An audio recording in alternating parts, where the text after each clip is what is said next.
Hey, Kliq This fans, want to get closer to the show than ever? Join Kliq This TV. Kliq This TV offers early commercial-free access to wrestling's hottest podcast, plus live audience tapings of their show every friggin' week. Head to kliqthistv.com now and get inside the show that's just too sweet. The following podcast contains mature language and adult discussion.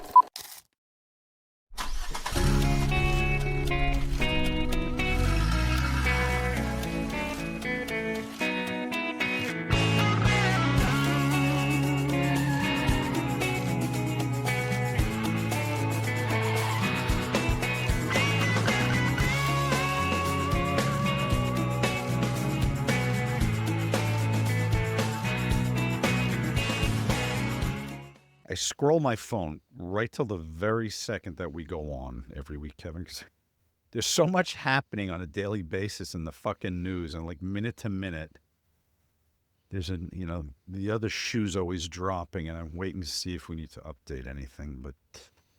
But no, alas, our last update 20 minutes ago is still intact. I had a question for you. You were talking about Landman before we went on the air, and Wes was talking about having watched Better Call Saul, and he didn't approve. There should be a term for when you watch the first season of something and it hooks you, and then you tune in for the second season, and usually takes about 4 or 5 episodes, and you go, was this what I watched last year? And you fucking bail. What is that? When you're in and then you're out?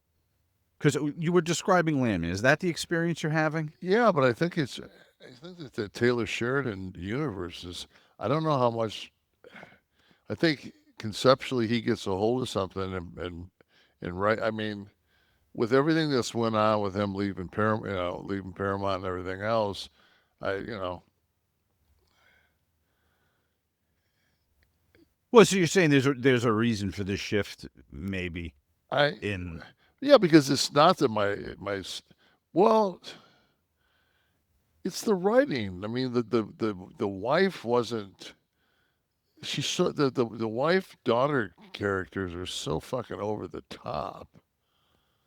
Like if I was driving in my truck from Midland, fucking Texas because that's all fucking Billy Bob does is drive 6 hours one way and make a phone call or talk to one person and turn around and drive 6 hours back and smoke cigarettes. And I got a call from my wife, and she always video calls because God forbid if we didn't get a chance to see her breasts in some form of push togetherness. And she asked me, can I take 10 grand out of the safe? And my response is, what do you need that for, baby? And she said, I'm going to take the old people from the nursing home to the casino. And he's like, baby, just, bring a couple $100 and put in front of the nickel slot. She goes, that ain't going to work. He goes, well, for 10 grand, basically for 10 grand, like you're going to have to like really perform this. Like, basically, like you're pimping your wife out to yourself. Like, I just looked at Tamara yesterday and I said, baby, I want to have that kind of relationship with you. And she just looked at me. She goes, yeah, right. Like, ugh. If that's how Taylor Sheridan and his creative team deems women act or see women through their eyes, man, I'd hate to hang around there. I'd hate to go to one of their parties. Well, I'm not watching it, so I don't. Is it germane to the story? Do they need to? No, it's just it's fucking. It's so demeaning to females. Is it getting any traction with that identity out there, or is this just your observation? I don't know. I don't. It's gotten to the point. I think Wes and I had this conversation before that it's to the point now where it's almost an embarrassment to say that you watch it. Right. You know, I mean, there's Gotcha. Well, I'll there's some skip it. Billy Bob moments. You know, the first season, the the female lawyer was like a badass, and she went up against these all male rooms, you know, these corporate oil giants, and she fucking kicked their ass. Then she, you know, this season she uh, falls in love with Billy Ray Cyrus with a fucking mullet, who happens to be a geologist, and it like just diminishes her credibility. It's just it's bad. It's just But this fucking, sounds a little like what I'm saying. Like the second season shows up completely different. yeah. It's just and I don't know. I wonder if there was a change creatively, if there's a new showrunner or something like that that caused I know that a fucking woman got shot to death in fucking Minnesota, and I really don't want to talk about Landman. Well, I don't want to open with death, Kevin. There's a Well, there's God a method forbid to if the we madness. God forbid if we fucking were like. I'm sorry, man. We're gonna get there. We're there right now. And here we are. In my world, that's the open of the show. 6:00 whatever a.m. We got there. All right. Yeah. So I don't want to step on you. We are currently, as we shoot this, day 2 into the what will be a federal investigation. This I'm is hearing. it's federal because they basically told Minnesota that they would have no access to any of the information. Well, right. It was John Gotti saying that my underboss, Sammy Gravano, will be the judge in my case. But before we came on the air, the district attorney for the county that the woman was shot in said that that they were still going to press charges. Mm-hmm. So, which I guess, as a municipality, certainly could, right? You don't need permission from above if there's a crime in a city or I don't know. county. I wasn't alive in the 30s. That's their job. So the officer. I don't know exactly what happened in Germany in the 30s. I'm not that good on history. I know who knows. Have I don't know the day in day outs of. One of the things I found interesting today was as the day progressed. So, I'll just give my point of view. I want one thing to be known, because I don't think you almost have to say everything now and explain everything because people are so fucking stupid. So I am giving my opinion on things that happen. I'm not right. I'm not wrong. It's my opinion. Much like when a sports announcer talks about Aaron Rodgers, and Aaron Rodgers shits the bed against the Cleveland Browns, and he's the next day says, I think that Aaron Rodgers shit the bed. And then Rodgers turns around the next week and methodically, with perfection, picks apart the Ravens defense. Granted, there's some field goals that are missed on both sides, or extra point and a field goal that's missed. But Rodgers then, if I was to talk about Rodgers against Baltimore, I would say nobody else probably in the league could have pulled that off except Aaron Rodgers. So, yes, he shit the bed against Cleveland, but it doesn't mean that I hate him. It doesn't. I'm just making an opinion on a performance or something that they do. Okay, so now instead of Aaron Rodgers, we're going to talk about the ICE agent that shot the woman, and Jonathan Ross, right, and Renee Good is her name. Renee Nicole Good, yes. So when I first saw it, I looked at it and I said, because they were saying it was a domestic terrorist. By the time I saw it, it was after the fact, by quite a few hours.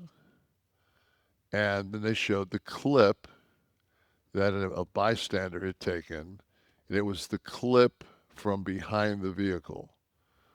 So, and I'm saying to myself, I know nothing about the shooter, and I'm saying, well, fuck, man, like, it's pretty clear that she's, and I don't even know it's a she at this point, because I'm thinking domestic terrorist. I'm thinking, obviously, this person, in some form or fashion, was not of white. It wasn't a Caucasian. That's because I'm just thinking that's this government. Then I find out she's a white woman with blonde hair, but I did find out from Fox, from Jesse Waters, because not only was she a white woman, but she was a lesbian, because God forbid, didn't fucking balance his social norms, And then I find out today that the woman's wife was in the vehicle when this fucking jackass is fucking pumping rounds in her head. And I'm like, what the?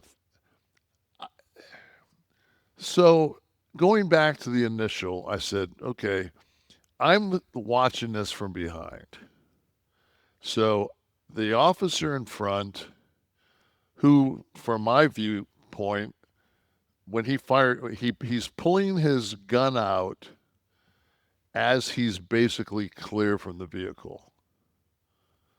So he's not being hit. He's with his right hand. He's unholstering and pulling out his firearm.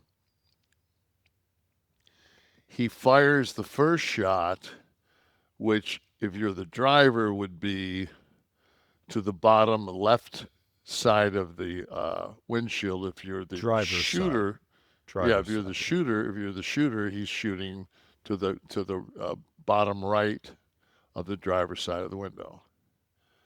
Then, as the car or the SUV goes by him, still with the other ICE guy kind of hanging in the vehicle, he fires 2 rounds into the assailant's head. From the side. From the side. So clearly at this point, everybody is no longer in harm's way from this vehicle. So and SOP is supposed to be, you're not supposed to fire at a moving vehicle, because if you do take out the driver and incapacitate them in any form or fashion, now you've got a couple free of rolling a 5,000-pound vehicle that's basically on autopilot going down the street, which is probably the worst of the scenario that you're going to have, because so and then I find out it's a female. I'm just like, I don't think, and I said, no, I know for a fact. I said, I can't put my hands on a woman. I've never hit a woman in my life. I've never, I couldn't hit a woman. Like, if she came up in the store and attacked me and was scratching me with long fingernails, I would somehow get her hands together and hold them. I'd hold her by her wrists and turn my side so she couldn't knee me in the groin, and I would fucking leg sweep her, take her down, and just hold her there. I wouldn't punch her in the fucking face. This motherfucker shoots her twice in the head, and he doesn't know that it's that is her wife next to her until she says on the video, "You shot my wife. You killed my wife." I mean, it's just like what fucking planet is that fucking chill? Kev, you were a military police officer, Right. and the protocol. You're obviously trained to use deadly force. You have to be, right? Yes. So it's part of the job. What are the guidelines? What were you given as a guideline of when to incapacitate versus use deadly force, et cetera? You never use deadly force. You never use force that is above what you're receiving. So it has to rise to meet the level of the threat. I have to think, in order to take a life, I have to think my life is in danger. That Could the officer have thought his life was in danger when he was first in front of the vehicle before he put the two in her head from the side? no, because he's clear. He's clear She was and turning. he's clear and pulling his revolver. Can you prove that in a court of law? Absolutely not. The first shot's free. Now the second and third, I don't care where you're at. That becomes a homicide. Well, that's kind of like the boat. The second attack, the half hour later. The double tap. Yeah, the double tap, right. Yeah. We got the double tap in the ocean, then we got it in We in have Minnesota. it. So, I don't know, man. It just Now, this officer was involved in in an incident with a car where he was trying to apprehend a suspect that was in a vehicle. and they were June. they actually were illegals. Yeah. And he was injured and took 30 stitches. He was And- dragged, I think, right? He was dragged. Yeah. As the So- car took off. So my point of that is, once I found out that information, is if you're new to the job and you go to somebody's house and they've got a 6-foot fence and you look over the fence, well, he couldn't because he's probably 5'9". That's why he fucking shot her. But you crack the fence and you see that there's a 90-pound German Shepherd in the yard. Well, you're going to go to the sliding glass door, so you figure, I've never had an encounter with a German Shepherd before, so I should be okay to go to the door. And as you go to the door, the dog attacks you and tears your calf open, and you get 30 stitches. So you say to yourself, okay, mental note, if I fucking encounter a German Shepherd again, I probably should fucking take heed to the fact that it can do bodily harm to me. Yet this fucking jack-off obviously fucking saw the German Shepherd again, and I don't know if he decided he would fucking see if he could get it to attack him so he could kill it. But if you stood in front of a vehicle and you got dragged the first time, what would make you think that's a good procedure? Because it's not what they're trained to do. So, Well, everything that came out initially, but I wanted to ask you, Kevin, the administration very quickly reported that there domestic terrorism, as you mentioned Right. before. I think J.D. Vance, if what I read is correct, said that ICE has complete immunity. but also mentioned this officer and said that he might have become nervous because he was involved in an incident. The use of the word nervous under these circumstances, I thought But was... he also today in front of the American public stated that that ICE has immunity, which in Nobody- essence they do. Well, they do under this current structure.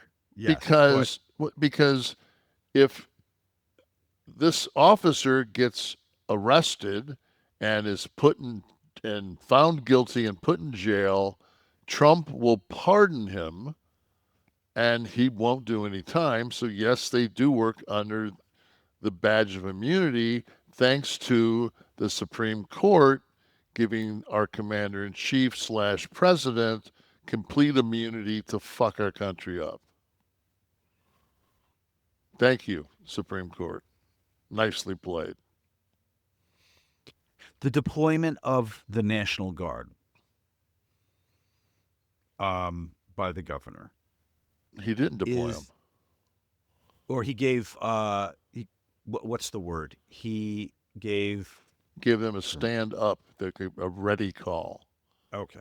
So he gave them permission, let's say. That. No, he just gave them... There's a term. He put them on alert. Okay. So that way he put his National Guard on alert so the president couldn't do what he's done in Los Angeles, Chicago, Memphis, where they bring in...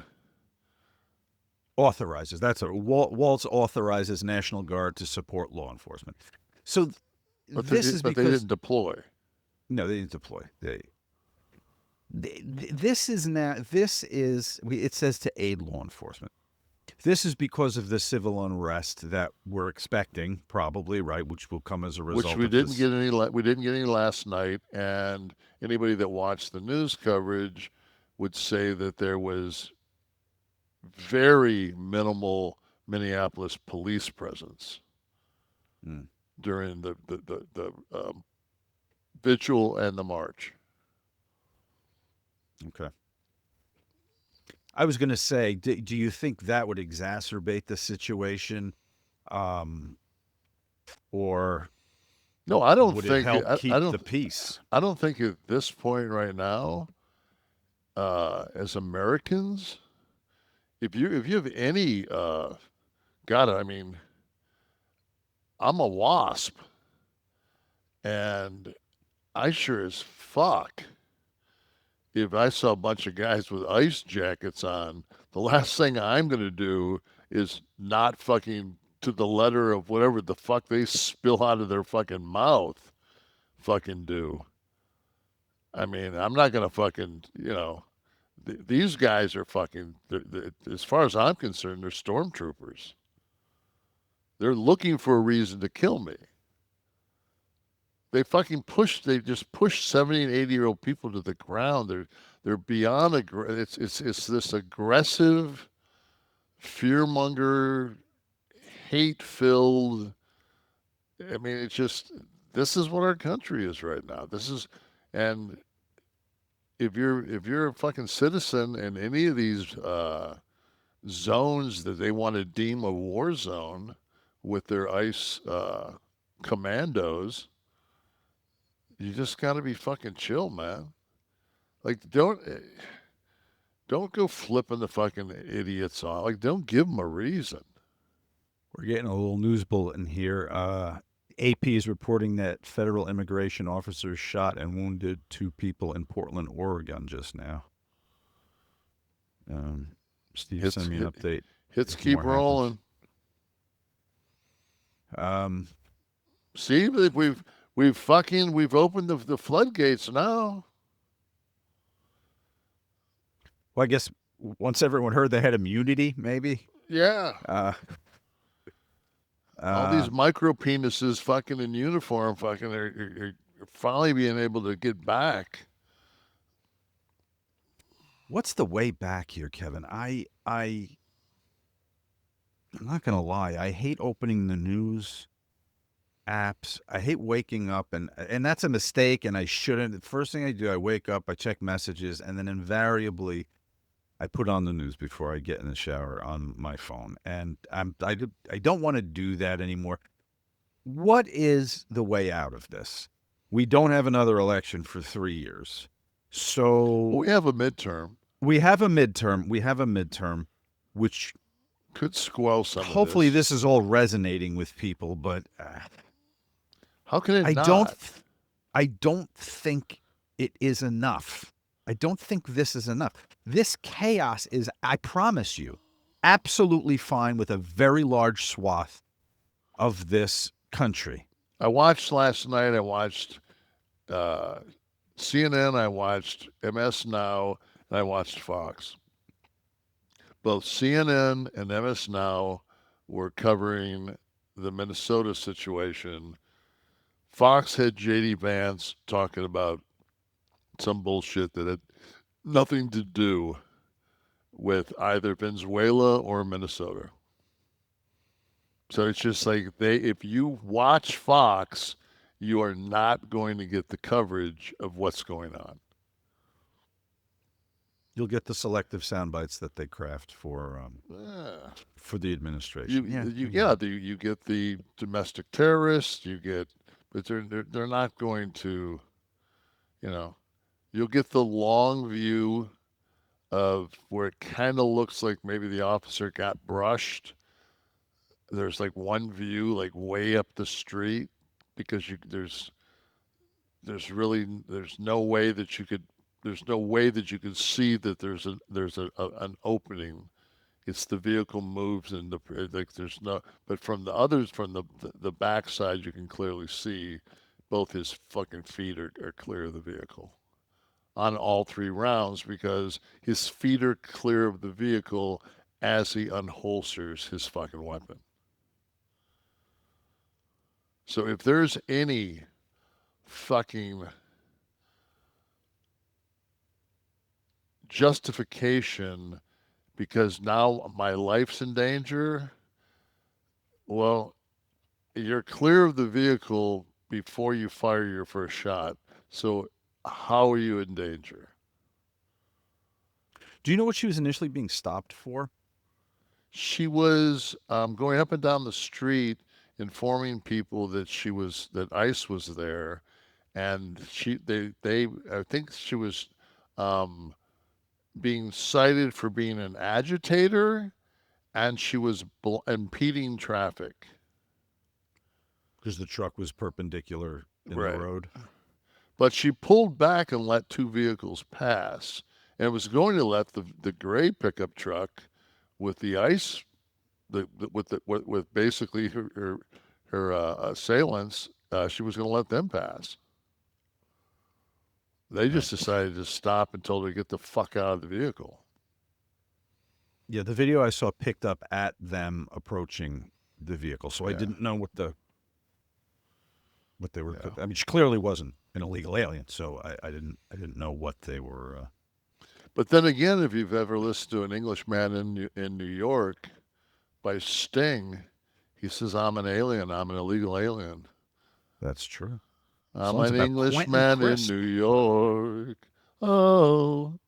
So I think he actually says that he's a legal alien. I didn't think in this news story I would get you to sing. But anything's possible on Kliq This. But if you don't, you'll go insane. Right. So that's my point. Like, I don't know. There's no shred of debate with things just seem to continue to get worse. I don't. Okay, so I want to get back to the initial question. Do you think there are enough people, Kevin, who can say in their respective parties, as I can, when my party goes too far and too extreme, I go, listen, I think the George Floyd thing was a good example.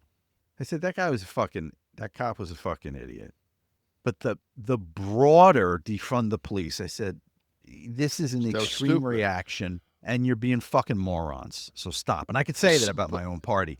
Can anyone look at this that voted Republican and say, I think we have an immigration problem and I want ICE to find these guys, but this is bullshit? Why can't we have that? I think they do, but at the same token, I'm a Democrat and I have to fucking go back 4 years ago when it looked like fucking the line at Disney to get into the United States. And we just fucking, everything that Trump had done that was proven effective as far as border control, fucking Biden went down and took apart. So if Biden doesn't fucking let 10 million people into the fucking country, then we don't have this situation. So from a Republican standpoint, they say you caused the fucking problem. We're just policing it. And then you see the fucking news stories of the Somalians that are in Minnesota that are fucking running billion-dollar scams that are all on fucking the welfare fucking fraud. Like all this fraud, and they're funneling that money back to Somalia to fucking pay the fucking pirates who go out and fucking take these ships for $500,000. I mean, it's a fucking whole fucking system.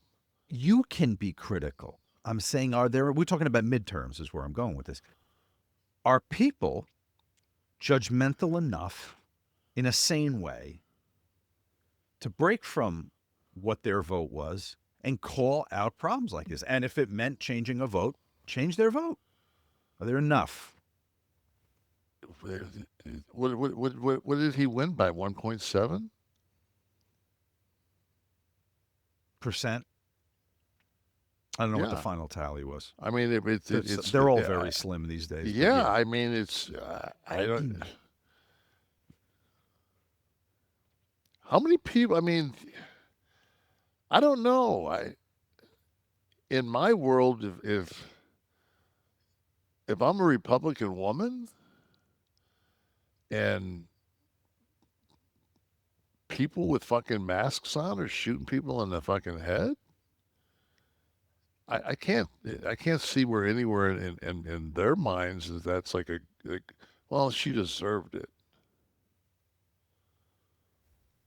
The narrative I'm hearing is that somebody put up an interesting meme where they had a number of senators, talk show guests throughout the last 2 days, and it was called The Big Butt. Everybody starts with, it's tragic that a life was taken and a young lady was killed and the situation is terrible, and they just cut everybody at butt.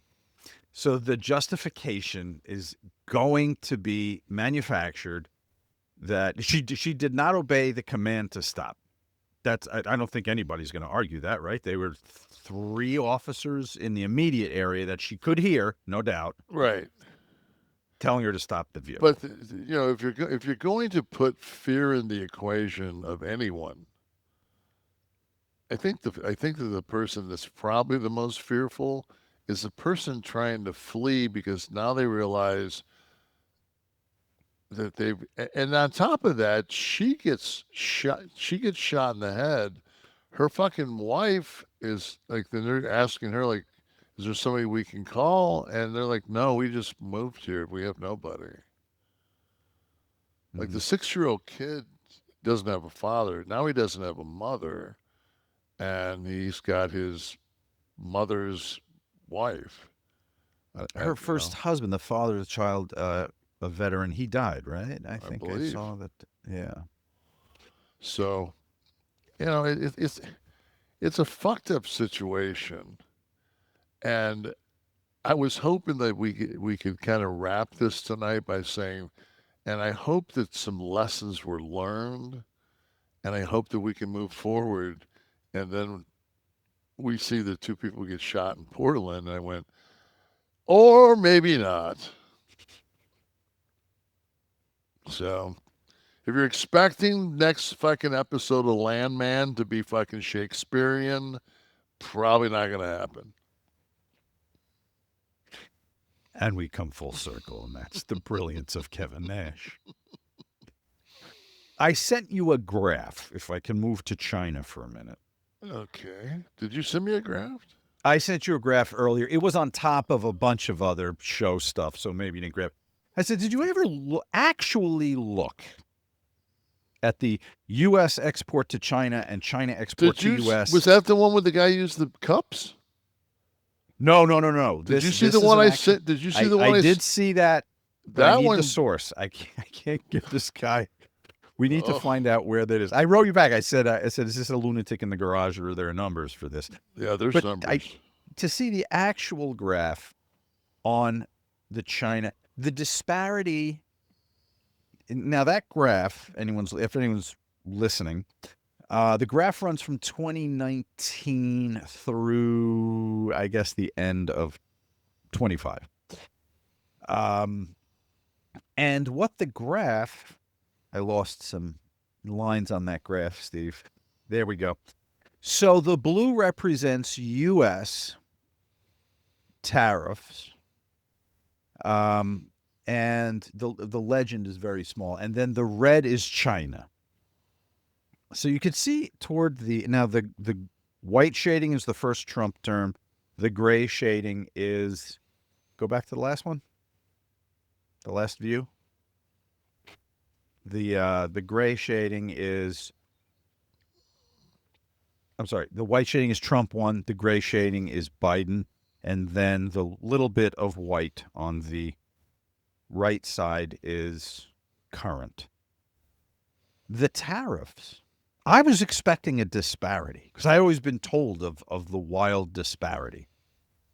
So the middle of the last Trump administration, you see there's some jockeying, some raising of China, then respective raising of, but it's all within a couple of percentage points. Just don't click anything. Okay. So it's all within a couple of percentage points. Then it straightens through the rest of the Trump 1 term and stays completely consistent through the Biden term. Now, Kev, you, because you're a man of the investing world, look at graphs and you know those two tariffs, China to U.S., U.S. to China, are almost in lockstep. It's within 2 points. I did zoom into the numbers. It's within 2 percentage points. Until you go to this year. Only when we have to pay for the 4.7 tax haul does it get wildly out of proportion. First, the U.S., that's the blue line. They start to step up. China doesn't really move theirs until they say, okay, fuck this. And it goes sky high. So the big China debacle that I was sold on, the disparity in tariffs here and tariffs there, it isn't really the case based on that graph. So that's what I sent you today to see if you'd seen that. Yeah, but what you have to go, you can't go on that. You have to go on the GDP. You have to go on what actually. So, what China imports and exports and what we import and export. Mm-hmm. Those aren't on that graph. No, this is just the rate. Right. This is just the rate to do business with the U.S. or to do business with China. Right. So when you look at it and you see that fuck it, I don't have that other graph in front of me. We ended up, China ends up like $105 billion above where we were last year. Because they bolstered trade elsewhere. Because they bolstered trade elsewhere. Yeah. And we don't manufacture anything. So that, I mean, when it comes to, I mean, that's the number that fucking matters. We took it on the chin. In that, thus far in that deal. No, and when, you know, as you go in and you make these claims of, well, we're going to take Venezuelan oil, and there's, $10 trillion worth of crude there. And you find out that the crude that they have is a very high sulfur grade crude, the crude that is basically refined for asphalt and diesel fuel. It's not the sweet crude that is used. And additionally, the amount of money it would cost, by the way, it's 50 to refine it to be used as gasoline. Yeah, it's 50 cents on the dollar, and then you've got to take it from Venezuela to Texas, to where I was amazed that we have 132 refineries. because there was a while there when we weren't refining oil. But once we started to produce, we produced 14 million fucking barrels of oil a day. Mm-hmm. So, yeah, that was one of the things I kind of did when this first went down. I was just like, well, what exactly is Venezuela kicking out currently? And most that I can find, the highest number I can find is 800,000, and I find a lot of 850, 825. So if you basically cut that in half, if you've got a fucking refinery, you're talking about 400,000 barrels a fucking day, and we're doing 14 million. Well, that's a fine question, is why are we fucking with that when, first of all, the oil has to be refined so much further. This isn't the oil, like the oil we get when we're fracking, but there's or not from the even North Sea. There's not even an infrastructure. It would cost tens of billions of dollars, and they're saying 18 months. Conoco, the different oil companies are saying that the infrastructure is shot. Oh, down there. If we were going to do it down there, you mean? Oh, yeah. Yeah. So we've still got to extract from down there in pipes that are fucking 40 and 50 years old. What would an estimate like that be on I've heard anywhere from $10 billion to $100 billion in anywhere from 2 to 10 years.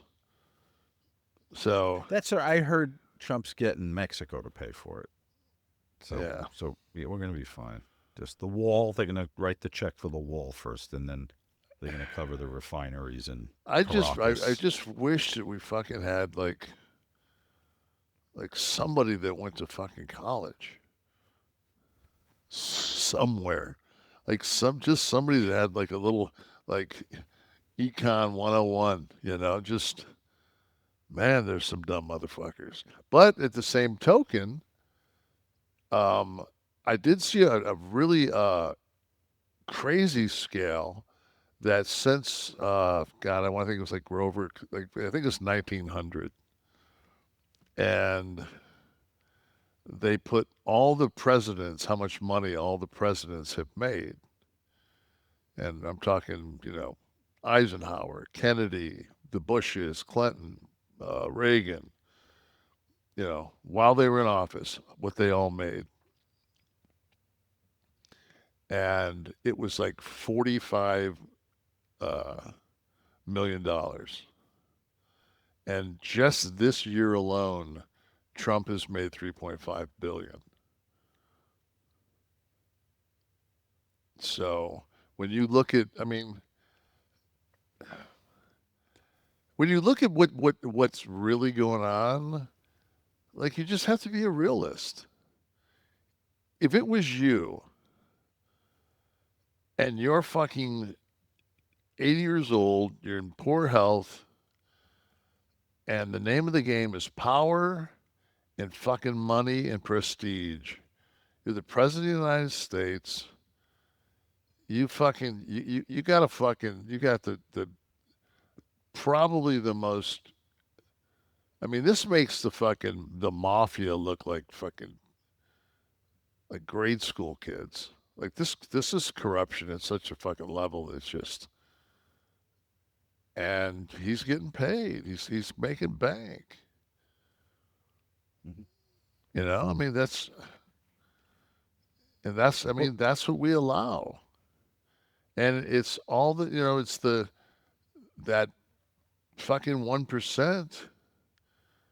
Actually, the probably 0.3%. That's getting the tax cuts. That they're all. It's the basic working man in America is. It's like he's been sodomized for so fucking long, and it's like the Shawshank Redemption. Sometimes he put up a fight, and sometimes he didn't. Mm-hmm.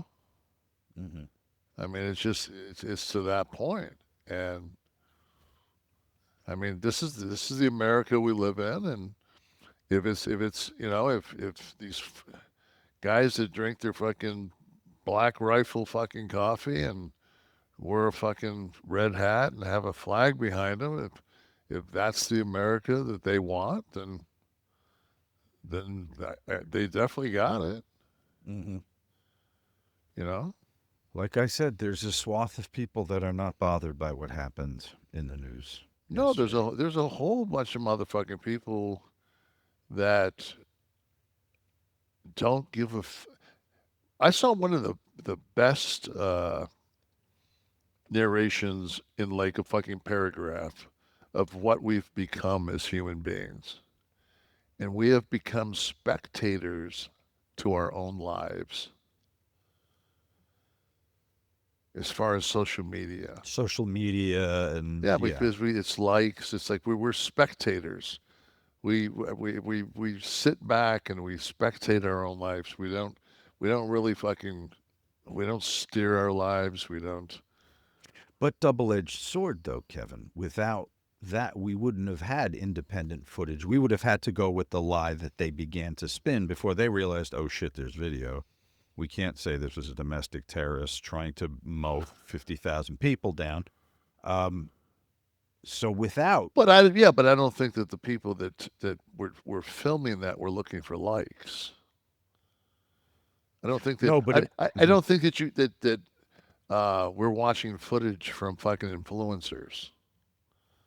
no, definitely not in that case. But people have the phones out to film. Listen, this was 1969. The only footage of a march, or 1963, the only footage of a march or a women's rights movement would have been news footage.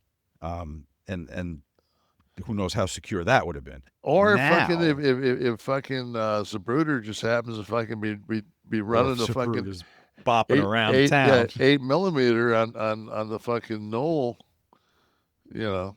Right. Yeah, no, it's you just. But you know, so we should say that. Thank God, didn't Musk just say that AI is more intelligent than we are? Like it's come to that. I don't know what the term is called. What's it called? Intelligentized, or it's like it's to the point. Steve, do you know what I'm talking about? Wes, anybody? Bueller. College students, right in. I don't think he's wrong, by the way. It's no. He thinks we're in AGI, and I don't agree. Artificial general intelligence is the thing everybody's trying to fight for. I think it's a moving goalpost. I don't know, man. We're pretty fucking stupid as a race. I mean, it doesn't take a whole lot. Like we're almost we're almost at that point where fucking it's like Sinbad, Jason the Argonaut's fucking claymation is the fucking thought pattern of the general populace. So I mean, look at the fragment of time it took for AI to go, like the leaps it makes in such a small period of time. You could watch 6 months ago. You could watch AI and go, nah, fucking. You can tell that that's AI because the fucking they're walking the gates wrong, like just the like little movements. Remember when the first one was like Will Smith eating spaghetti, and you go, oh, that's that. Now, I mean, Jesus, I mean, it's unbelievable. It's still bad. There's still like, if it shifts too much, you'll see inaccuracy. Like I love when these people put these women on AI with they've got enormous breasts and perfect 10 faces and voluptuous curved bodies, but they don't have the ability to, unless there's something new going on with the women's breasts, that you can make them from like a C cup to like a F cup and then back down to a D, and then like there's just never any kind of symmetry in their breast size. And and maybe I'm the only one that looks at something like that and goes, what the fuck? I'm going to need to do more studying on that tonight, Kevin. I'm going to get back to you. So I'll do an intensive deep dive on that. Dude, you take 4 fucking bowel movements like I do a day. I mean, the last thing you want to be looking at is fucking any more news. We haven't even talked about the Venezuela thing. No, well, we were on Minnesota, and then we got to Then we got to the tariffs. China. Then, But the last thing I saw was that the Senate was advancing. Mm-hmm. I just wanted to say that so we would know, because this is the first time I saw this information today. It's the U.S. government announced that the casualties in the Maduro kidnapping. I'm going to call it the arrest. The arrest. Because he was arrested and charged. So sure, we can say an arrest. I'm going to go with arrest and not go fucking all far left fucking douchebag. So, but there were 23 Venezuelan military personnel killed. There were 32 Cuban military and security personnel killed, 2 civilians killed, and we had 7 U.S. soldiers that were injured. Mm-hmm. So we had 7 casualties. Nobody died on the U.S. side, but U.S. right. So my question to you and to the viewers out there or the listeners, for us to obtain this oil, which seems to be what this administration is touting, is, like even Rubio is saying that we're going to get this oil and we're going to use it and we're going to use it to, we'll sell it and then we'll use those funds to rebuild Venezuela. And like now we're going back into the nation building. After a week, now we were just, causing chaos, but now that it's basically not a real popular fucking situation. And the only way that we're going to be able to do anything is probably put boots on the ground to some form or fashion. Well, but let me finish. What's the number of American men and women in uniform? What's the number of lives and families that are destroyed forever, and men and women that are missing limbs and traumatic brain injuries? What's the number that we as a country will accept for fucking something that we shouldn't even be fucking with? My number is 0. That's the number I come up with. I'm just curious what the number is. Well, there's no, if we're still talking about Venezuela, there's no guarantee that there's going to be further conflict after the seizure of, so you listen, Maduro was not a popular cat. Okay, so you take him out. Mm-hmm. So let's reverse it and say that Venezuela comes to the United States and they kidnap or arrest Donald Trump. Mm-hmm. And J.D. Vance is now in charge of the United States. Things are good? No, but it's a different situation. How is it different? It's the same administration.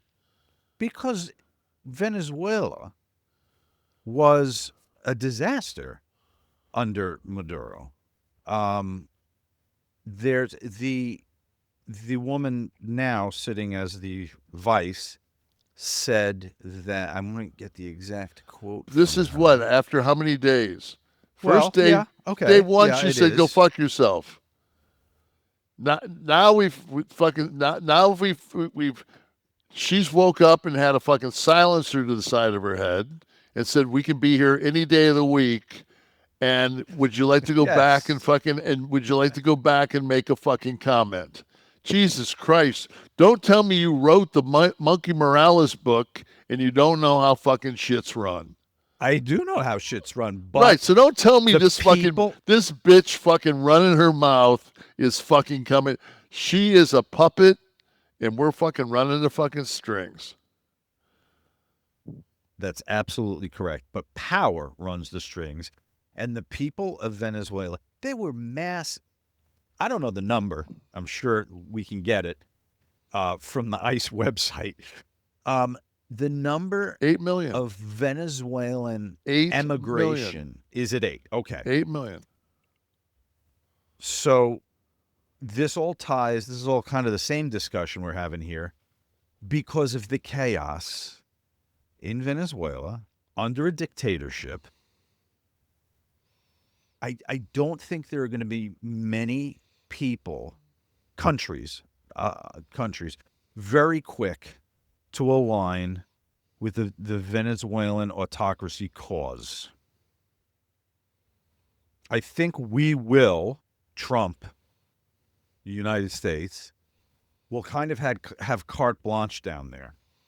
Do you know, from a geography standpoint, that the southern western region of that country is basically rainforest? And there are probably 100,000 troops or so that are pretty much and have been dug in down there. And troops for whose troops? Fucking Venezuelan troops. Oh, all right. Yeah. Okay. So in other words, there's a reason why one of the comments that came out was, yeah, welcome to Venezuela. You've just come to your Latin fucking Vietnam. But I'm sure God, I hope not. But what you didn't see that fucking comment? Yes, we talked about it. I feel like we talked about it. No, we didn't, because it happened this week. No, so I don't think you still had for days loyalists that were civilians with machine guns in front of the grocery stores. There was nobody on the streets. I know. They showed people in fucking Santiago, Chile, where there's 220,000 refugees with Venezuelan flags, and they put that across social media going, look at the people from Venezuela, how happy they are. And then they showed Caracas, they show a fucking armored vehicle going down a barren fucking interstate without a fucking, look like the Omega Man. He's coming home from watching fucking Woodstock. It's pretty uncertain, and I hope it doesn't get to the point of chaos. I hope God, what's the chance of that? A deal is made. Look, you're going to have all these countries like this. You're going to have rebel insurrection. You're going to have, we're going to lose fucking boys and girls. I hope that we are not foolish enough militarily. How? Because of the benefits that will be sold. I'm not discussing whether it's legitimate or not. The benefits that'll be sold. What benefits? Financial. We're going to bring we're going to bring them our manufactured goods? No. Oh wait, we don't manufacture anything. No, we're going to update the infrastructure. We talked about it before. Well, there's going to be a piece of it. There's going to be a piece of it for Venezuela. We can do that because we have the grade of fucking crude oil that makes asphalt, so that's good. That's a plus. We won't have to refine that. We can just dump it in the fucking holes in the road. So, okay, what else you got? They're going to be sold on the infrastructure improvements. They're going to be sold on work opportunities once the refineries are updated. I'm talking to you about the bill of goods. Which could be 10 years. Over 10 years. They're going to wait for 10 years to get these things? Come on, I don't think it's going to be an adversarial thing. Vietnam was adversarial. There was no benefit for anybody in South Vietnam. It wasn't adversarial in fucking 61. The French were fighting the war. We just were there as advisors. Well, but if It wasn't until we Mm-hmm. started our regime change and all our bullshit that we fucking always do and fucking become the imperialists and fucking the Roman Empire and fucking decide that we're going to fucking take a stake in something that this shit fucking turns south. There's no fucking way we're going to go down there and be seen as liberators. We should have learned that in fucking Iraq. We were the conquering heroes for fucking 30 days, and then an M1A1 Abrams tank went around that fucking fountain in the middle of the city, and they fucking had an IED, and it blew that fucking tank to smithereens. And it was the first Abrams tank we ever lost in combat. Welcome to Iraq. Welcome to Venezuela. All right. They're not going to fucking, they don't speak English. They're not going to fucking roll over. I don't see it as much of a surrendering or rolling over as being sold. Again, whether it's legitimate or not, or ever you know what? happens, It's working in Minnesota right now. No. Fucking Minnesota fucking is really buying that whole fucking ICE deal. No. They're not. Yeah. And why? Yeah, it's not like we're the Because darling. the people. It's not like fucking. It's not like America's fucking reputation. You know. We're the country now that's roofing the broads and banging them, and we got AIDS. That's who the United States is right now. Just found the headline that'll hit the news this week about this show, and I think it's that quote. We are. All right. You thought what Jesse said? You want a quote? Fuck. Would you like to hear some feedback from last week at all? Yeah. To the motherfucking. To take a breath. No, You've been going for an hour. I got one thing that I looked up because I'm so tired of fucking people saying shit like, "Oh, and Nash knows everything, and he's never wrong," and you know what? I said the fucking last week that fucking Miller was the champagne of beers. And some fucking guy on our fucking feed wrote, if the champagne of beers was blah, blah, blah, blah, blah. Here's a fucking ad for Miller. Uh-huh. Now, the reason it was called champagne of beers is because the bottle mimicked a fucking champagne bottle. Okay. That's from 1953. It started in 1903, and fucking Miller actually had fucking problems with the French government because champagne comes from the Champagne region of France. Yes. And they said that fucking they couldn't, and Miller said, fuck you. So don't tell me that Miller is not the champagne of beers. Fuck yourself. I hadn't pulled that comment, but I'm glad we got it taken care of. I just wanted him to know. So if he's out there, he can fucking, right now, I just punched him in the fucking throat. He's going like this, oh, and now I'm taking a tongue depressor, and I'm tucking my balls in his fucking mouth. Way down. Way down. So Jacques, the one very concerned with the image of Champagne staying intact, the region of Champagne staying intact. Take that. Bitch. Bitch is actually technically comes from the female dog. So this would be a fine time, just real quick here, to get into a new product that is in my home. To my home. That is in your home. Midge and Cooper enjoying a little Better Wild currently. Better joints. He's not. I also have the allergy. Yes, that's the one I started with because she chews her paws all the time, and I learned from this copy that that's a sign of allergies, and it can be controlled by controlling your dog's allergies. Itchy ears, red skin, rashes. All these things are, they're not normal behaviors. Your dog shouldn't just have them because they're a dog. They're signs of allergies, okay? Allergies in dogs flare up when bad bacteria takes over the gut because 90% of your dog's immune system lives in their gut. They eat and shit, basically, folks. So just like humans, dogs need probiotics or good bacteria to strengthen their gut health and calm an overactive immune system. That's why I use Better Wild Allergy Relief Soft Chews. That's why Kevin's using them.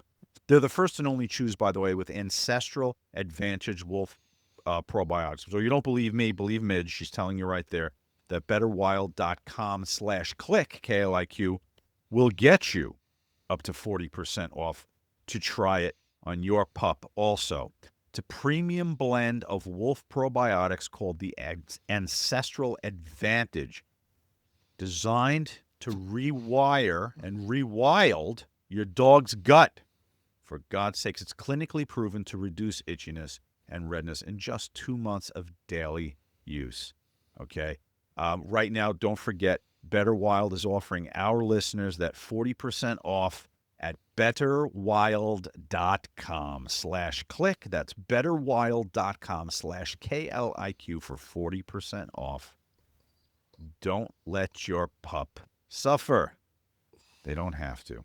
They love the treats, and they're helping them too. Go check out Better Wild, guys. We're giving you a great deal here to try it out on your dog. So do you give Midge a half? No, she gnaws on it for a while. She doesn't chew it in one shot. She just gnaws on it for a while. Because I read on the side it said like up like 50 pounds was one. So I break mine in half. Because what my Cooper will take the because it's big enough to play with. Yeah, he'll take it and take it in his bed, and then he won't get the benefits of it. So I break it in half and then put it in my palm so he'll eat it like a treat. Right. And then because he's a dog, if you wait 3 minutes and put the other half in your hand, he eats that. So you get the full dose in him, but you gotta trick Does him a Cooper little do that bit. shit where like he rubs himself on a treat like before he?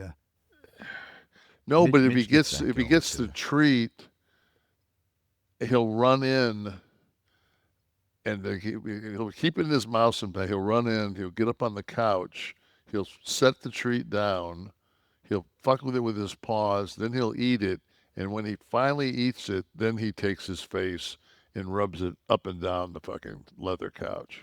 After the eating, that happens yeah. after eating. But Midge tends to take a treat, lay it down, and then she, like a perfume, she lays down and she rolls her neck in it.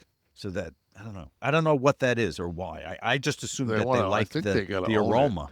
They gotta own it. Oh, maybe she's putting her scent on it. Yeah. Ah, there you go. I'm gonna do that to everything from now on. I see some shit I like, I'm just gonna fucking just rub all over the floor and roll myself all over it. K3 and K4. Mm-hmm. I was going to say, you got to watch out. You do that in the fucking dressing room, you might get a rape charge. Just saying. True that. Yeah, they call that the Spacey. I'll find out next week at the Junior Theater Festival when my youngin is down there performing in Atlanta. K3 and K4 says, I pick my 10-year-old son up every Monday after I just started the pod. I saw this one. Each week I think maybe the content this week is suitable. Then you guys bring up top porn searches. Of course I shut it off before he realized the topic, and he's not on his own phone anyway. Please don't change anything. I love the show. I've learned my lesson and will only listen when I'm in my truck by myself. Sorry, K3. It's kind of how we roll here. You never know what you're going to get. 6 a.m. can be a little jarring sometimes at 6 a.m., but there's the right guy. You drop them off, and then you... I have an update. A news update? Tamara just updated me that the people that were shot in Portland were taken to the... they weren't killed, I don't think. I think they're at the hospital. No, they weren't dead on my report. Yeah, Tamara said that. She goes, I saw my wife went, what the fuck? I got the WTF. Like, what the fuck? If you I get don't know my anything wife, about if the you get my situation. wife to, if you get my wife It's a to sell, WTF. yeah, if you get my wife to sell, like you're.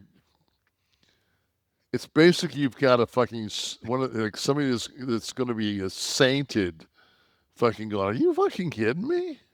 Right. God. Come Han on, Solo come on, 370. President Trump, come the fuck on. Jesus Christ, dude. Fuck. No, they don't backtrack well. No. So you're not getting any apologies or any. But he's not even. I don't he's know not- what happened in Portland. I haven't he's- seen it. Maybe it he's was not- justified, Kevin. I don't want he's- to. Come on, really? I don't know. Unless if fucking. Listen, if someone that's Unless attacking it's- an agent with a hammer. I Yeah, don't well, know. unless it's fucking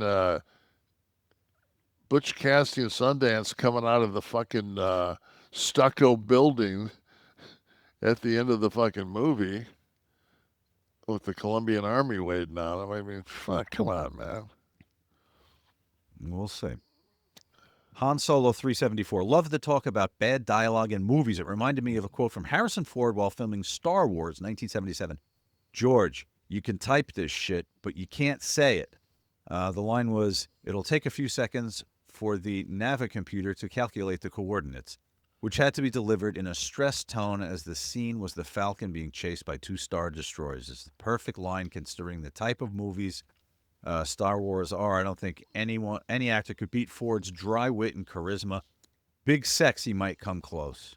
You're kind of a merge of the Han Solo and the Wookiee and Chewie because you got the height. So I would have been a good Chewie. yeah, fuck yeah. Dave Sodi, I was watching The Longest Yard for the past hour, and the scene where Nash swallows the pill in the locker room comes on at 6:01 a.m., coincidentally while the podcast countdown was 2 seconds till it started. That's pretty remarkable. This is kind of like, when you put on Dark Side of the Moon and you play, what is it? The Wizard of Oz. Have you heard that one? If you start the Wizard of Oz's, if you start Dark Side of the Moon, when the MGM lion roar happens at the beginning of Wizard of Oz, there are corresponding narration. Now, no doubt, whoever came up with this was whacked on weed and more.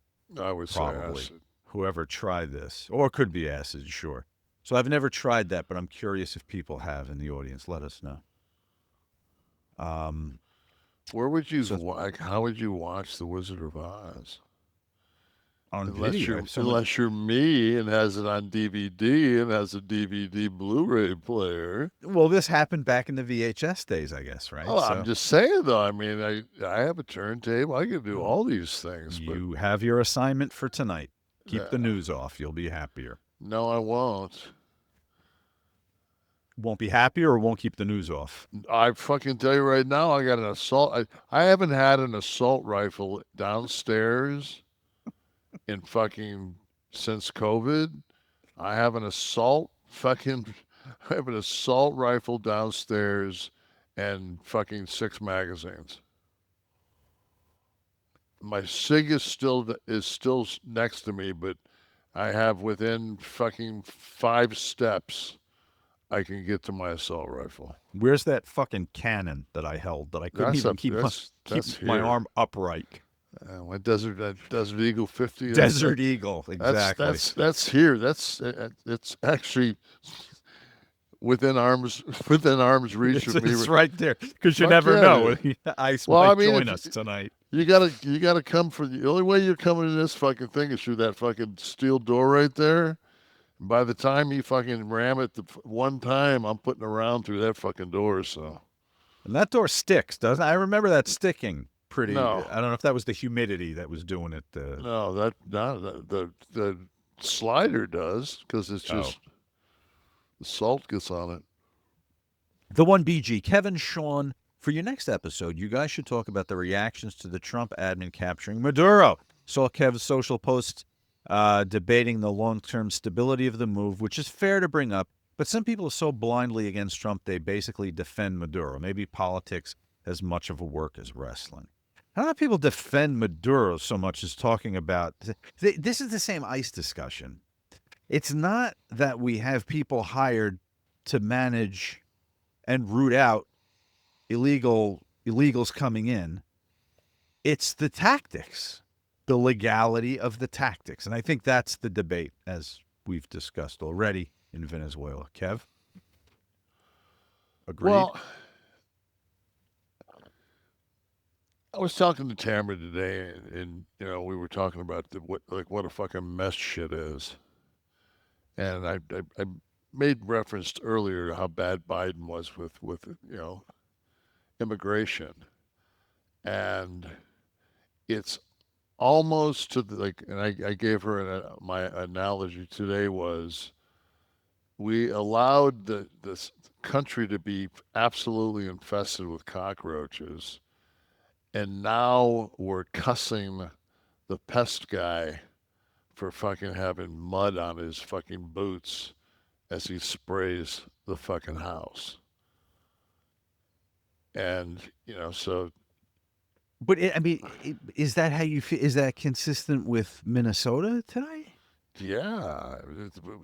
If there wasn't all this, because it just, if you deep dive into it, like the Somalian people as a whole are they're just like everyone else, man. They're just trying to fucking survive.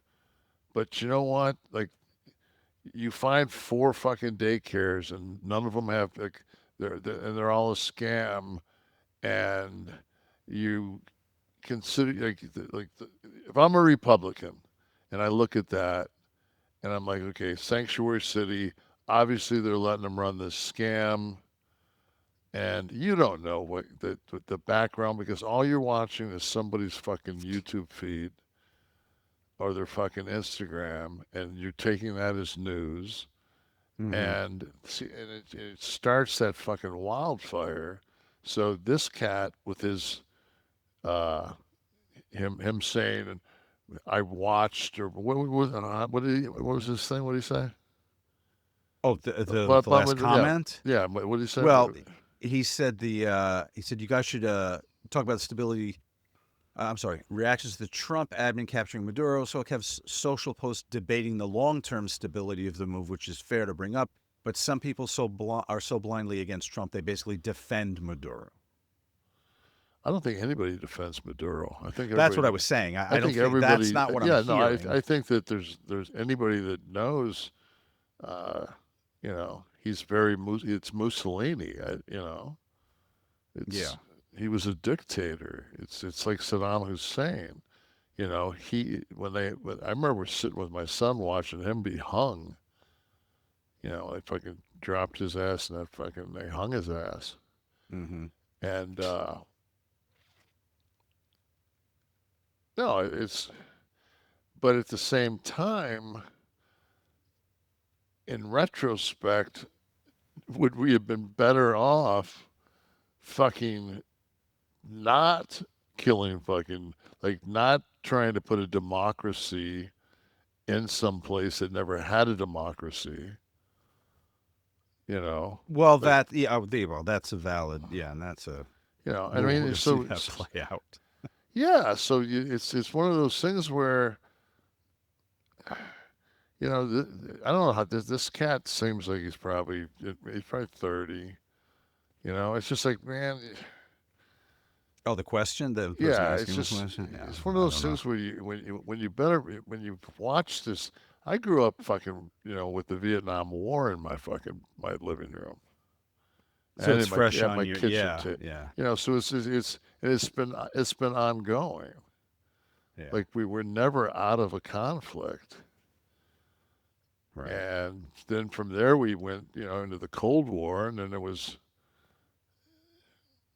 and then we went in there to fucking, the Middle East, and. Yeah, no, there's always been some bullshit somewhere. Yeah. So it's just, I don't know, man. I don't see an upside. I definitely don't understand how we go from Venezuela to Greenland to fucking Cuba to, I just think, to me, when somebody says, we're going to take Greenland, and it's clearly it's been annexed or is considered Danish property, and Denmark is a member of NATO, and now you've got the Austrian fucking president or prime minister, who the fuck they got, saying that fuck you, like we don't need the United States, we'll throw all your troops out of Europe. Like, I just don't see how this administration and its foreign policy is a plus, and our administration is saying, yeah, you guys kind of did some good shit back in the 40s, and we did some shit in the 50s together, but like, well, geez, like, I think they were pretty much there during the fucking Gulf War, and like the UK and Australia and Canada, man, we drag them motherfuckers into every fucking thing we do. Oh yeah, absolutely. But like, I mean, fuck, here we go. Pack up, we're moving. Yeah, it's good luck getting a Canadian to fucking jump in on this one. It's just it's fucked up, man. It is. I'm glad I'm 66. Don't say it. Bullshit. It's almost. Well, I wouldn't want to be fucking. Hey, dude, I ain't got no kids. Oh, I thought you meant checking out. I thought you meant that you didn't have to deal. Is that what you meant? No, well, I'm not gonna fucking be around for 45 years. You don't know that. You take peptides. Shit. I'm a realist. I feel so bad for fucking this. I feel bad for your daughters. It's a fucked up world, man. I hear you. Yeah. It's all right. Back with Kliq This, the Kevin Nash podcast, and when we talk about security, and we're talking about safety, we talked about the Desert Eagle before, and my inability probably to fire it if I needed to. If you are someone who has a firearm that you need to store, you want the security, but you want the accessibility. That's kind of always the conundrum, right? You're not going to leave it out, but also there are all these other contraptions. You're gonna mess with a keypad, a battery operated keypad. What if you need your firearm in a pinch? Your batteries are dead. That might have even happened to you.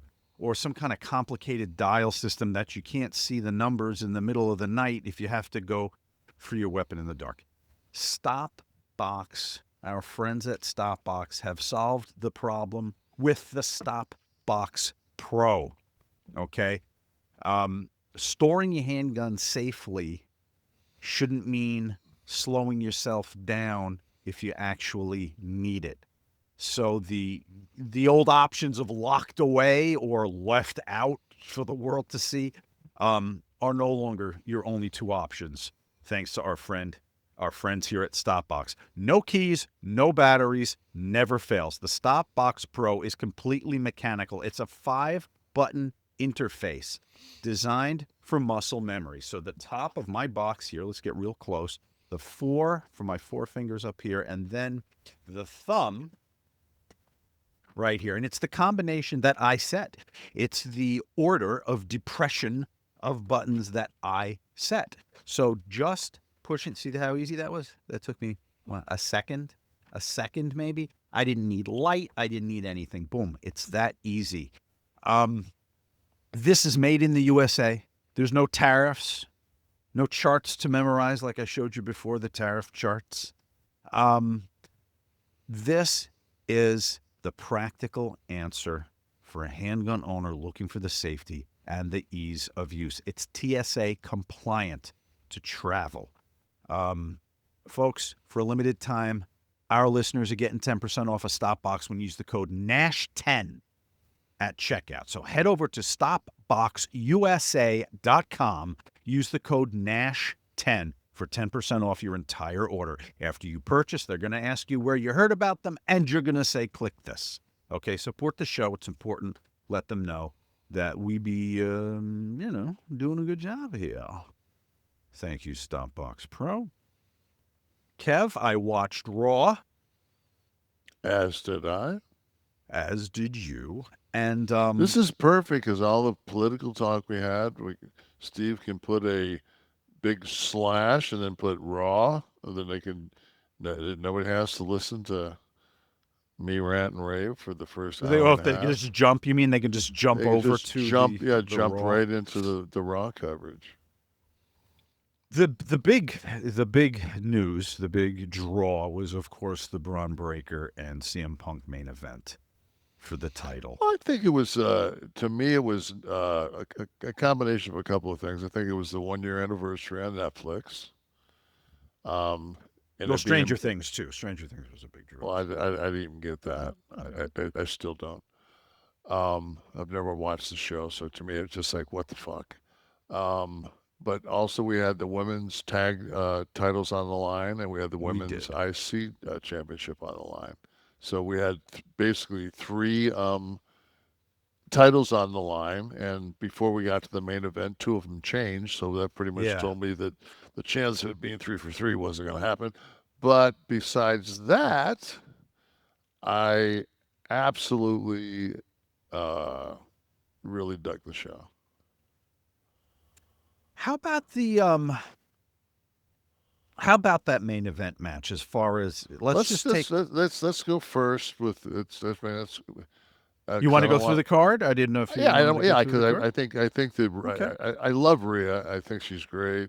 Well, she's got some gold again. Yeah, I thought it was nice to reward her, and it's funny, man. The Kabuki girls get heat with me. They actually get fight. I mean, she also gets fucking heat. I'll give her credit. Like, I'm a grown fucking man. I know it's bullshit, but I mean, fucking, I'm glad that they got beat. It made me happy. So then I think the next thing of importance was Gunther came out and did his shtick, and AJ came to the ring, and Gunther fucking kind of belittled him because of his size and kind of made sure that he, said, I made John Cena tap out like a bitch and did the "you can't see me," and AJ fucking took a right hand and clubbed him. I mean, pretty good. I mean, with the glove on, it was solid. And then lo and behold, I couldn't believe it. Fucking Gunther fucking sold it like a chicken shit heel and got some heat. Yeah, I asked you earlier. I said, what should the response have been? And you said, no, that's heat. That's what you deny. You deny your audience. And then next week we'll have a match. I would hope that fucking in that match that AJ would beat him from pillar to post, and fucking out of nowhere, finally Gunther thumbs him in the eye and fucking ends up tapping out AJ. And then we find out that fucking AJ's retina was detached. We put a patch on his eye for fucking 4 weeks. And anybody that's ever had a detached retina knows you get a detached retina, you're fucked. You ain't fighting. Yeah. That pain is fucking unbelievable. And then because he's going to have to cheat to fucking win. And then he'll fucking have heat. And then he can tell fucking, not only did fucking I made that little bitch AJ fucking tap out, and fucking as AJ fucking has to simmer because he's got a bad eye, we can get some mileage on that fucking run. Yeah. Yeah, but since I said it on this show, it'll never happen. Right, I'm sure. Yeah, they always go in the opposite direction, don't they? Yeah. So now AJ, I think that could be an amazing match. Oh, I think so too. Given AJ and that's the main event. Yeah. That's main event quality. AJ can't have a bad match, and I don't think Gunther can. So that should be a no-brainer. That's going to be really fucking good. Yeah. It's amazing that Maxxine Dupree, like she came out of nowhere, and kind of showed that she could grapple. She was with Natty. Natty taught her how to showed her some shit. She got to the point where she became too proficient too quickly, and she could counter everybody's moves and get them in a fucking ankle lock, which spelled work. And then she was kind of, yeah, and I beat you 3 times, and I beat you 3 times, I beat you 3 times. By the time that match fucking was over, I was so fucking glad Becky beat her. Mm. I mean, I just wanted, it was just like uncle. Like you can't, you like she turned herself, fucking Maxxine Dupree turned herself fucking heel and fucking turned Becky babyface.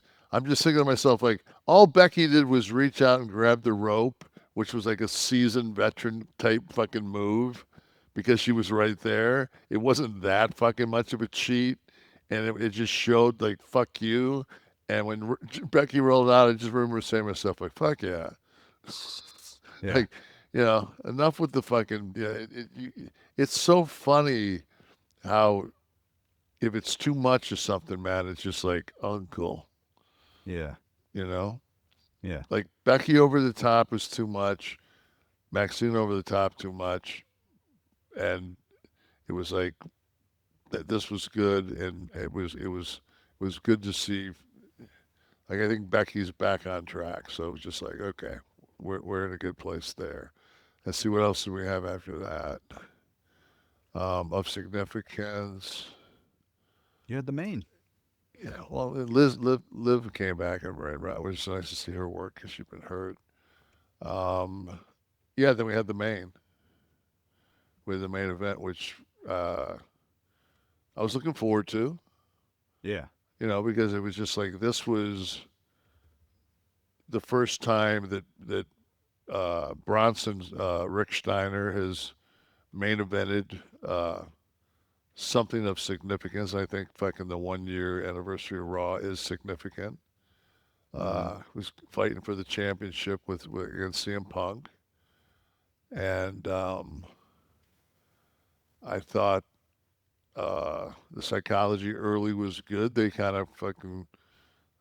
I kind of got the psychology or the feel of Punk being like a seasoned Manny Pacquiao.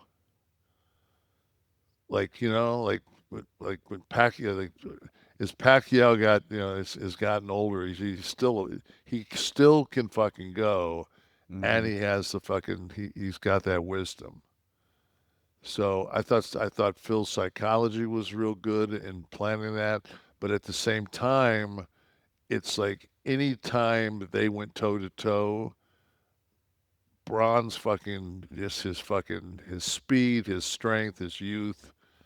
Like in some of the shit that Phil took, like it looked like it hurt like fuck. Like that running knee in the corner looked like that was stiff as fuck. Some of it, I mean, Braun's striking is good. There were a few times, Kev, I thought there were opportunities for some injury. Yeah. I mean, there's that when Phil did that dive type thing, and Braun caught him with a punch going through, and Phil kind of half-ass got hooked on the rope, and then he ended up fucking landed on his shoulder. Yeah, it fell out and landed on his like that, and then from there he went over and kind of sat his ass up. And I know in his mind he's thinking, if I sit up, yeah, I'll be able to. It's like kind of like when you like put your chest up, so when you get hit, you got like something like you're not flat against the mat when you take a bump. But yeah, like fuck, like Bron came off that fucking top and smashed him, and it was like Phil like I watched it back in slow motion. Like Phil like took like the full brunt of that, and then fucking he took the brunt of the fucking table, and I watched his neck fucking snap back, and I was just thinking to myself, like, phew. But then you also had when Bronson went for that first Frankensteiner, man, he landed, I mean, dead on the top of his head.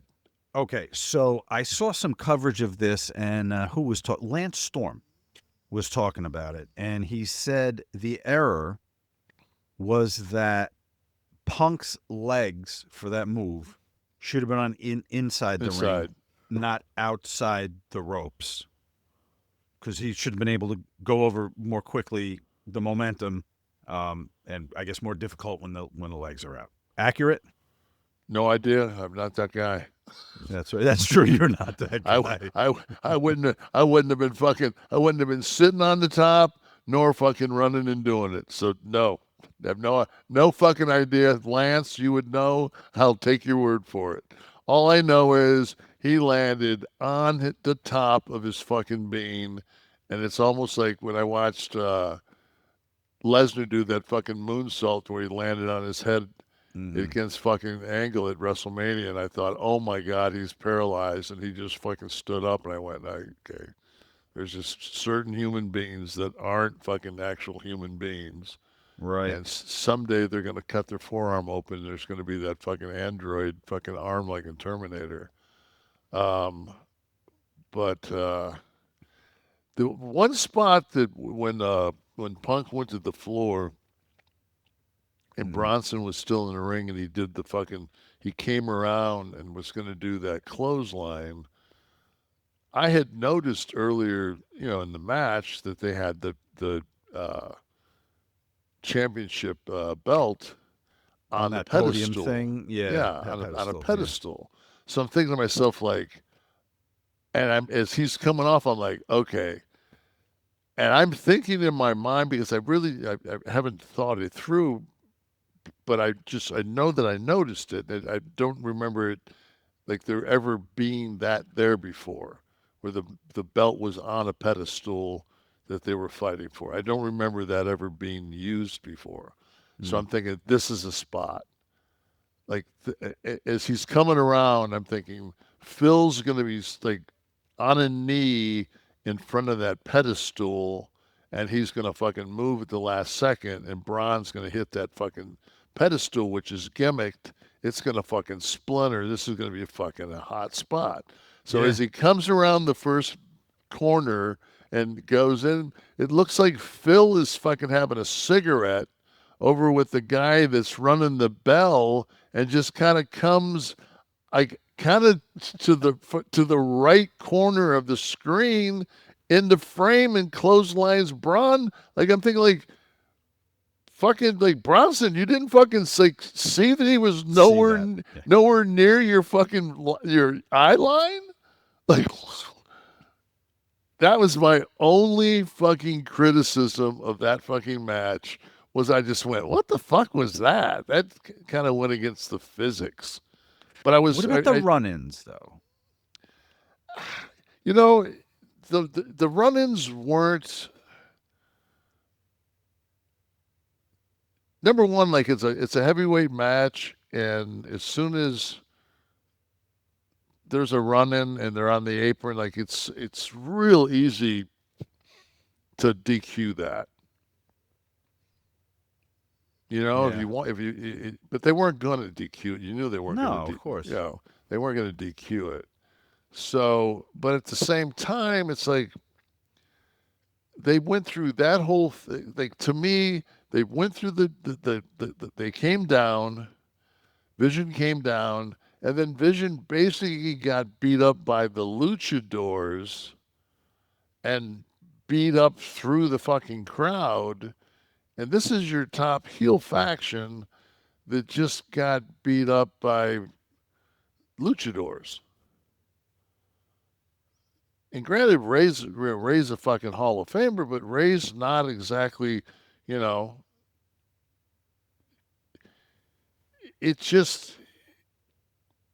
was a lot to get the fucking curb stomp false finish spot. Because that's basically a lot just for that. Yeah. and it was a good false finish because you thought this is it, and you thought, wow, I can't believe they're gonna fuck Phil, and it's like, no, he kicked, and I thought, got me, good, Yeah. but fuck, you know, on a 40,000, you know, on a $40,000 fucking budget, you fucking, you know, you did a spot like that was a lot to get that spot. Mm. You And know, so, I mean, the bad look of, you said it, the top heel faction being run off by getting run off. luchadors. Yeah, It's basically an ice angle, it sounds like. yeah, Um, and bad. reverse ice. Yeah, no, we're going to see. We're trying to manifest. But a bad look now, right? For Vision, top I don't devastating think it, heel faction. I don't think it did him any favors. I don't fucking think that it's gonna really register with anybody. Like, it's so easy to get heat back. You know, I think Yeah, that I think so. I think that Today. yeah, I think that um, that false finish, and then they went into, which was a really solid, probably still 10 minutes of a match, Mm-hmm. kind of back Yeah. and forth. Uh, there was a couple of things that were kind of the pile driver. I don't know if Phil just did it because he had checked on him earlier and maybe Bronson's bell was rung. Yeah. And I don't know if you never know when somebody says pile drive me and you go, fuck. Like, and they kind of feed you for it, and then you're like, I don't want to pile drive you, but I'll do it, but I'm going to try to protect you. So that kind of, and I think that Phil's finish at the end, the last one he did for the finish, number one, I just don't think, and this is so overthinking it, but when he took off to spear him, I don't think if it was at 23 miles an hour that Phil's knee would be able to fucking withstand, because number one, Bronson doesn't tackle at the knees. You know, That's right. He's he higher. He's at hits the waist. higher, Yeah. so Yeah. the knee drive would have never that would have never have.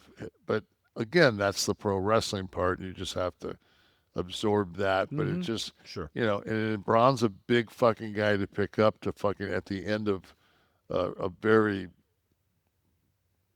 physical match. very Yeah. physical match, Yeah. for Phil to throw him up and to strike him with his knee to go to sleep and make that, you know, a real solid connection. But still, it told the story. I thought the beauty of any match is when you can keep your champion, when you can show fucking, you know, old school fighting spirit. You can see that he's a salty fucking seasoned dog. And the fucking last thing he fucking said that you remember, and they showed it on the clip beforehand, was, I'll lose this belt, but it ain't gonna be to you. And he didn't. And fucking everybody knows that fucking Steiner can fucking take that spot. He's ready for that spot. So when you beat somebody and make them, that's a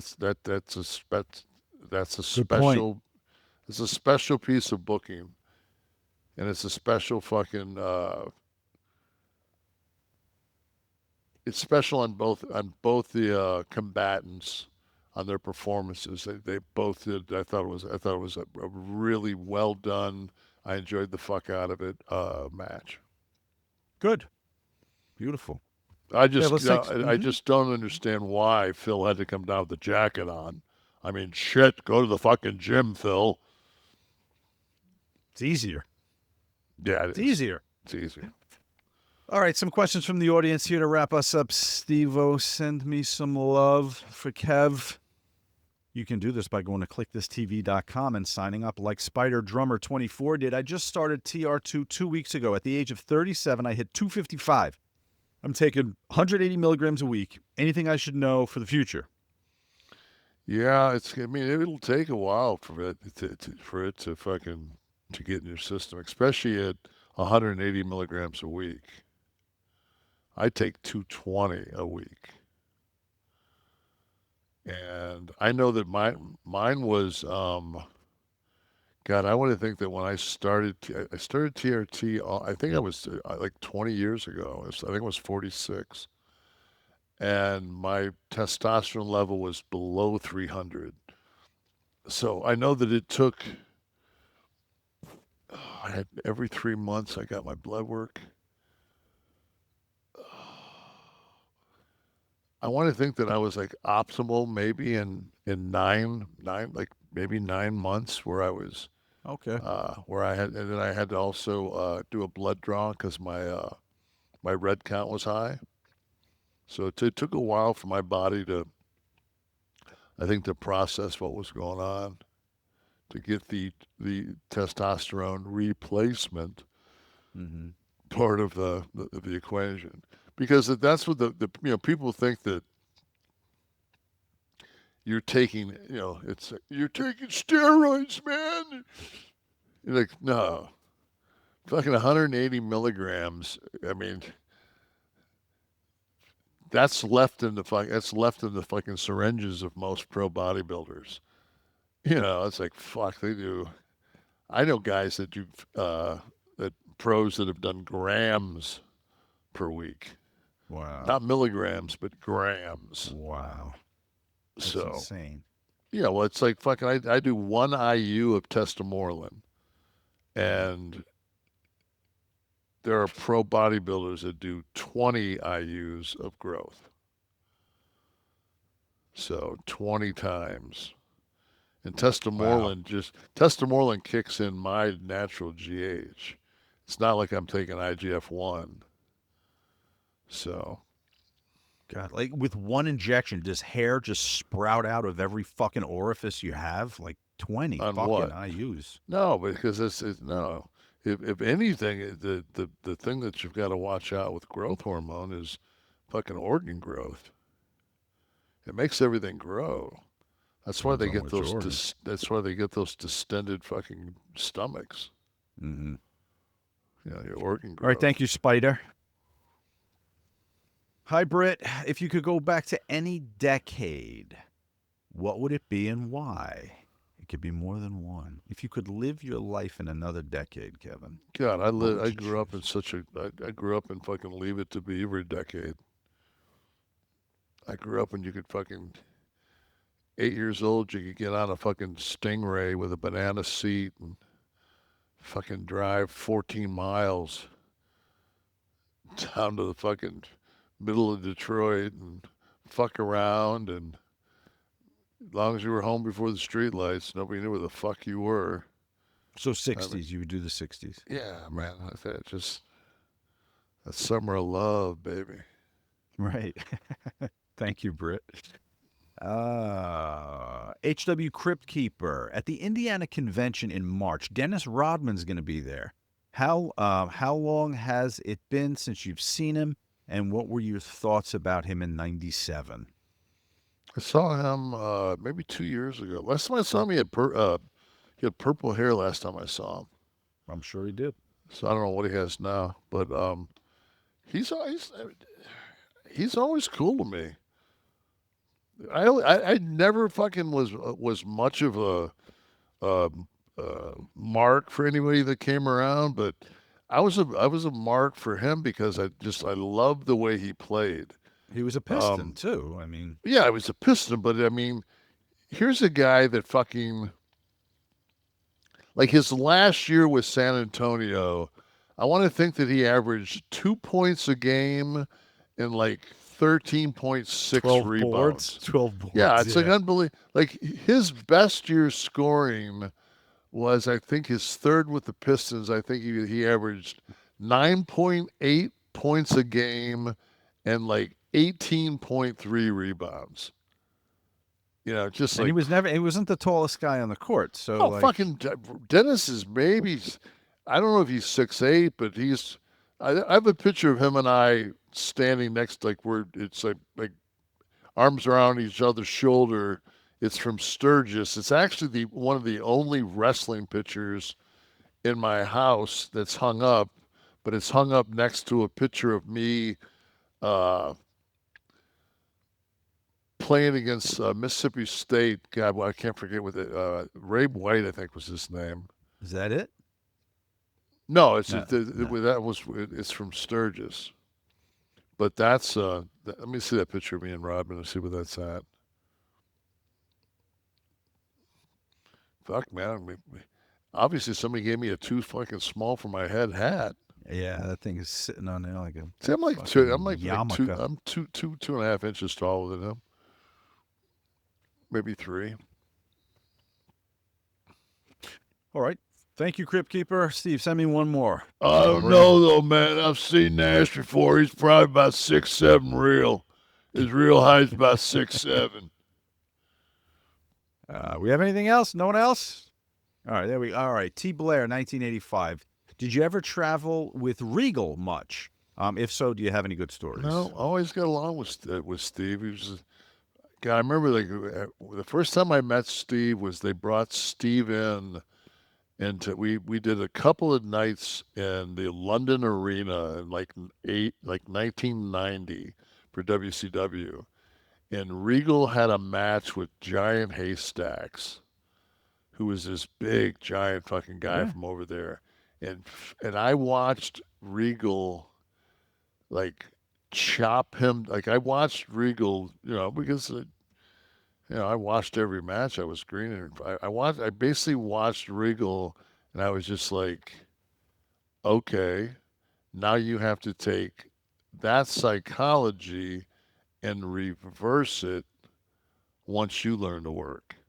Like that's how a babyface takes you. Like that's the psychology. It was the first time I watched somebody just dissect and just fucking work with a big guy and fucking he worked and worked and worked to get him off his feet. And when he finally got him off his feet and that big fucker took that first bump, fucking the place, what a fucking pop. And there weren't a lot of pops that night. Right. So. Kliq This is a production of Butch and Sundance Media, produced in association with Podcast Heat, created by Tristan Nash, Kevin Nash, and Sean Oliver. Producer Steve Kaufman, another seasoned Manny Pacquiao.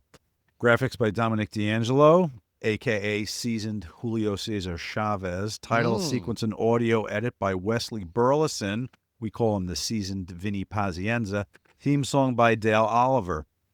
We'll call him a seasoned Hector Camacho. Theme song by Dale Oliver. Technical research by Tristan Nash. Copyright 2026, Butch and Sundance Media. Kev, you want to do another one of these? Yes.